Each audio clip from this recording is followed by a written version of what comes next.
Got a great coach in Kevin Sumlin, and you know they led the nation in total offense. Houston is a great team; they can throw the ball. All right, go ahead, you go first, Andy. See, Sean, I would normally agree with you, but I took a few important things in mind when I made this pick. It is the Bell Helicopter Armed Forces Bowl. Air Force is clearly going to take this game. They get Bell helicopters, okay, to play with. I don't think the name of the game. It matters. Just believe me, it matters. The win. Their option offense is going to overtake them. There's no way that Houston is going to be able to make enough adjustments to stop that. What happens when they get stopped once? What happens when they get stopped once and they can't stop Houston? You really think they're not going to be able to stop Houston? It's going to be pretty hard to come back. It's going to be pretty hard to come back if they can't throw the ball. You may think so. How about this? Air Force losses 7 to Utah, 6 to BYU, and the Navy only by 6 as well. Houston played nobody of that caliber. I think that's why they play the games, Alex. That's why they play the games. Even though they lost, I think that bodes well. Yeah, I think that bodes well for. What are they? Air Force what? Falcons, right? Falcons. Air Force Falcons. Jeez. Falcons? I should get this right. And then quickly, guys, Sun Bowl, we all went with Oregon. No, we didn't all go with Oregon State. That's a mistake. 2 of us go with Oregon State. And who did you go with, Chris, since you're not up there? I took Pitt. And, you know, it's pretty simple. I like the matchup with the running backs. Jacquizz Rodgers against LaShawn McCoy. Both. Rodgers will be healthy. He wasn't for that Oregon game. Both young guys. But I think, you know, Pitt's defense, I think, is going to be the difference in that game. Yeah, also, I mean, granted it is 50 days later or whatever, but Oregon State, you know, Scott mentioned that loss to Oregon. It was not close. That was ugly. 65-38. No Jacquizz Rodgers, though. It does not matter. That is not the way to end a season, not the way to go into your bowl games. And, you know, when you had BCS hopes and everything, it's just... This time of the year, you better be able to play some defense, and I don't see it from the Beavers. Well, you know, Dave Wan said he couldn't pick, you know, his team. That was got a great mustache, though. All right. He does have a great mustache. Dave. And not speaking of great mustaches, we welcome on Peter Saul now. We're going with grouping number 5. I disagree. I think I have an excellent mustache. Okay, well, let's go. You got 5 games. We can pull the ladies of the show if you want. Okay, all right. Yes, that's right. Well, we'll have one coming up right after you. Maybe we'll just skip you and go right to her. But let's talk about these 5 bowls, Peter. Insight, Chick-fil-A, Outback, Capital One, Gator. You had the first pick. You definitely picked the most prestigious non-BCS bowls. These are some great bowls. I'm really excited for this slate of games. Let's start with the Insight Bowl. Kansas, Minnesota. Minnesota, they started off kind of hot. Remember, they were ranked, but then Michigan beat them, and they've just been downhill since then. Lost to Iowa in their last game of the season, 55-0. That is a disaster. Adam Weber, Minnesota quarterback, not that great. They have no rushing. I'd take Adam Weber this year, anyhow. Go ahead, continue. Their team rushing is 3.2 yards per carry. That's disgustingly bad. Now you look at Kansas. They upset Missouri, who is the Big 12 North champion. And 3 of their 5 losses were to top 10 teams. I think Kansas is a bit underrated here. Todd Reesing, 28 touchdown passes. Good receiving core with Kerry Meyer, Desmond Briscoe. I say the Jayhawks take this one by 20. Minnesota doesn't score a touchdown. Heard it here. Whoa. Let's go to the Chick-fil-A Bowl. This one I am so pumped for, Alex. You know that. And I love Chick-fil-A. If you ever go down south, get a number 1. It is awesome. That's a chicken sandwich with waffle fries. Get your nice little peaches for dessert. No pickles. So good. Oh my God. I'm going to get one in about a week when I go back home. First, let's talk about this Georgia Tech. So much fun to watch. I don't know if you saw them when they beat Georgia 45-42. They had 1 complete pass, and they scored 45 points. That's so much fun. Paul Johnson is doing the triple option like nobody else. Huge first season. Josh Nesbitt as quarterback. The Veer offense is triple option Veer offense, if you must. Josh Nesbitt at quarterback. Jonathan Dwyer and Rodney Jones as running backs. So huge. These guys are amazing. Now you look at LSU. After their national championship last year, they had an awful season. Who wants Les Miles anymore? Jarrett Lee has been a terrible replacement for Matt Flynn and Ryan Perrilloux. He hasn't done anything. Their defense, which was so good last year, hasn't lived up to expectation. I say the Georgia Tech Bees swarm over the Tigers.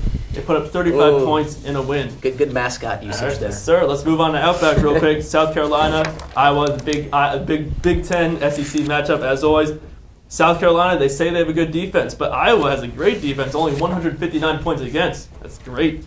South Carolina, no offense either. Now you look at Iowa. Underrated Heisman candidate, Sean Green, 6.2 yards per carry, 17 yards on the ground. That's amazing. Iowa has obviously the big Penn State upset on their resume. I say Iowa wins this by double digits. You can expect a big game from Sean Green here.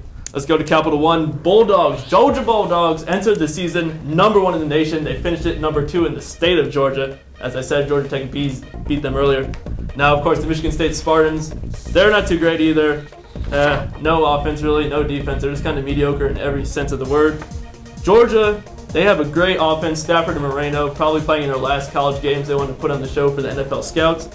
But you look at their defense, it's kind of questionable. I say the only way State takes that game if Javon Ringer somehow takes apart the Bulldog defense. But in most cases, I'm going to say Georgia wins, at least by 20 points. No Sean Moreno, 150-yard day. I think it's possible. Last but not least, Gator Bowl. Two teams going in opposite directions. Clemson, downspin, terrible, disappointing year. They have an okay defense, but you look at Nebraska, they hired Bo Pelini, rising back to greatness. They're doing a lot better this year. Should be a good game, and I think Nebraska will be favored with their high-powered offense, but I think Clemson takes this, defense wins. Go Tigers. Now, Peter, Dabo, Swinney? That's how they make names. Is that how they make names? Where you're from? Coach thought he was saying that boy, and they said, nah, it just sounds like that boy. So that's what they named him, that boy. Just like that boy. See, Sean, that was inspirational. That's how it happens in the South, Peter. I mean, you can tell us. All right, well, thanks a lot, Peter, for your insight into bowls not named Insight. But let's talk about first the Outback Bowl, guys. And we split on this one. Andy and Chris, you went with South Carolina, and I stayed in the Midwest. Geography, we're still brushing up on that with you, Chris. With Iowa. We could talk about that. We'll talk about that after the show. No seesaw and rage right now. But okay, so why South Carolina?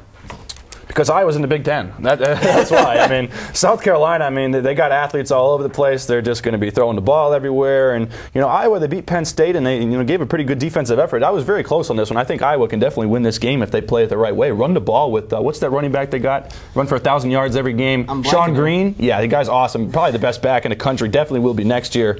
So, I mean, if they run the ball well and they play smash mouth Big Ten ball, they can do that. But I don't see it happening. Not enough athletes. I would hardly call Big Ten ball smash mouth as of late. However, Peter touched on on Iowa's great defense. South Carolina's actually ranked one spot higher exactly in overall defensive statistics. I got to see South Carolina taking this out, playing in a much better conference. I think they're better coached. Old ball coach. I'm not a fan. So good. All right, well, then just quickly wrapping up those, of course, Sparty is just going to get demolished by Georgia. I'm looking forward to that almost as much. Equal records, equal running backs, not equal teams. We'll see about that. Michigan State's going to hear that this whole time leading up to the game. They're going to be pretty darn mad when they get down there and ready to play. Good teams get inspired by getting yelled at. Georgia lost. They're going to get beat down. Georgia lost to Georgia Tech. Not a good team. Georgia lost to Georgia Tech. Georgia Tech's a good team. All right, then, of course, the Gator Bowl. I thought it was surprising that all of us picked Clemson over Nebraska. Bo Pelini's working his magic in Lincoln, Nebraska there. But we need to move on to the next set of non-BCS bowls. The BCS bowls are coming up. Don't worry. But first we have Caitlin, who may be able to weigh in on those other issues we were having earlier in the show. But she has the Cotton, Liberty, International, and GMAC bowls. Caitlin, how excited are you for the GMAC bowl? Oh, well. Hopefully it'll take everyone's mind off the things that are going on with the auto industry right now and focus on some football. But I'm actually going to start with the Cotton Bowl. Ole Miss, Texas Tech. This isn't even going to be a game in my opinion. Ole Miss coming in, they're 8-4, 5-3 in the SEC. Their losses have come to teams like Vanderbilt and South Carolina, whereas Texas Tech could just as easily be playing in the national championship game right now if we didn't have a thing called the BCS. They are 11-1, 7-1 in the Big 12. Obviously, they kind of got the shaft end of the three-way tie for first in the Big 12. Again, they could be playing a national championship game with Michael Crabtree and Graham Harrell passing like he has. I mean, Harrell has thrown for 41. Count that, 41 touchdowns this season. I even double-checked it because that statistic is so wild. Crabtree has caught 18 of them, and I think they will run up again the score against Ole Miss in the Cotton Bowl. Moving on to the Liberty Bowl, Kentucky and East Carolina. And, well, I'm going to have to go with East Carolina. Kentucky, they're 2-6, 6-6. Overall, and they didn't have 2-6 in the SEC, 6-6 overall, but they just didn't have any quality wins. They hung with second-ranked Alabama, lost 17-14, and showed some signs of some positive play, but a blowout against Florida showed their true colors. And other losses they had in the season, they just weren't that close. They lost their last 3 games in a row, and have lost the momentum completely. But East Carolina, on the other hand, they're 9-4, 6-2 in Conference USA, and they have quality wins against West Virginia and Virginia Tech. They ended their season on a 3-game win streak. Look to make that 4 in the Liberty Bowl. Moving on to the International Bowl, it's UConn and Buffalo. UConn 7-4, 3-5.